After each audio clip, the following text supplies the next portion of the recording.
ഓമനെ, അപ്പൊ നീയാണല്ലേ രാത്രി കാട്ടിലൂടെ പാട്ടും പാടി ചുറ്റിക്കറങ്ങുന്നത്? ഞാൻ വെറുതെ. അതിരിക്കട്ടെ, സാറെന്താ ഈ നേരത്തെ ഇതുവഴി? ഞാൻ ആ ഗോപാലിനെ ഒന്ന് കാണാൻ പോയതാ, ഒരു കുപ്പി പട്ട വാങ്ങിക്കാൻ. രണ്ടുപേരെ അവള് കൊണ്ടുപോയില്ലേ? പറ്റും അവൾ എന്നെ ഒന്ന് കൊണ്ടുപോട്ടെ. എന്നാലും ഈ അസമയത്ത് സാറ് ശ്രദ്ധിക്കണം. ഇനിയിപ്പോ രാത്രിയില് വഴി അറിയാനും ബുദ്ധിമുട്ടാവും. ഒരു കാര്യം ചെയ്യാം, ഞാൻ കൂടെ വരാം. വേണ്ട, ഞാൻ ഒറ്റയ്ക്ക് നോക്കിക്കോളാം. എന്താ സാറേ ഇത്? ഞാനല്ലേ വിളിക്കുന്നത്?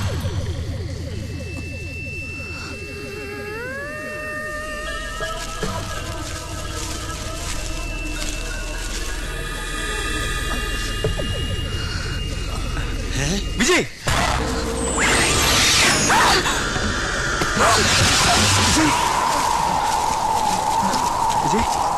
വിജയ്, വിജയ്, കുഞ്ഞേ, വിജയ്, കുഞ്ഞേ, വിജയ്.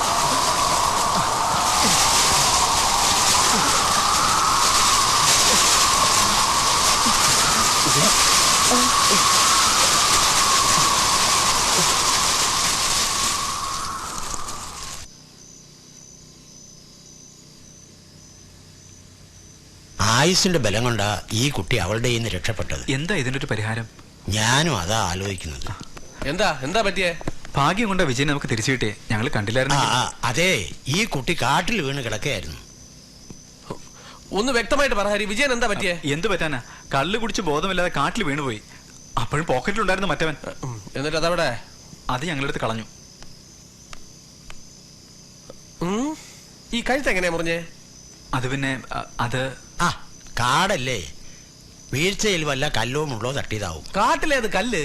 ഫിറ്റായി കാട്ടിൽ വീണപ്പോ എന്തോ തട്ടി മുറിഞ്ഞതാ. ബോധമില്ലാതെ കാട്ടിലൂടെ നടന്നാൽ ഇങ്ങനെയൊക്കെ സംഭവിക്കും.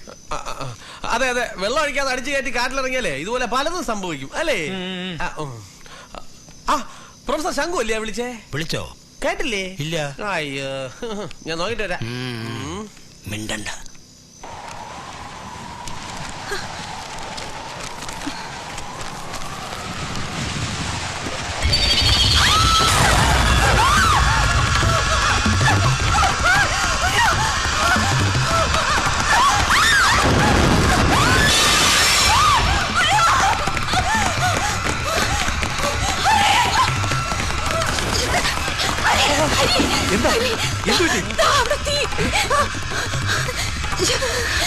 എന്താ ഹരി ഇതിന്റെ അർത്ഥം? വിജയനെ ഹരിക്കുഞ്ഞേ, ഇല്ല, ഞാൻ പറയും. എല്ലാം ഇവരറിയണം. നീലയുടെ കയ്യിൽ നിന്ന് ഇവനെ കഷ്ടിച്ച് രക്ഷപ്പെടുത്തിയായിരുന്നു ഞാനും കിട്ടുണിയും കൂടി. അതിന്റെ കോപം അവൾക്ക്. എന്ത് ചെയ്യണമെന്ന് എനിക്ക് ഒരു പിടിയും കിട്ടുന്നില്ല.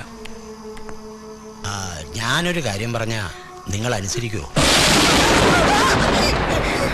ഇന്ന് രാത്രി എല്ലാരും ഈ മുറിയിൽ തന്നെ കഴിയണം. ആരും പുറത്തിറങ്ങരുത്. ഹരിക്കുഞ്ഞിന്റെ കഴുത്തില് രക്ഷയുള്ളത് കൊണ്ട് ഇതിനകത്ത് അവളുടെ ശല്യം ഉണ്ടാവില്ല.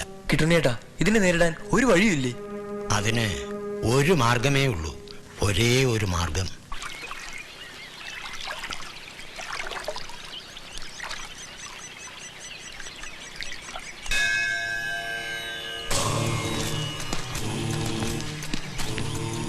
കാട്ടിലൂടെ കുറച്ചു ദൂരം നടക്കണം.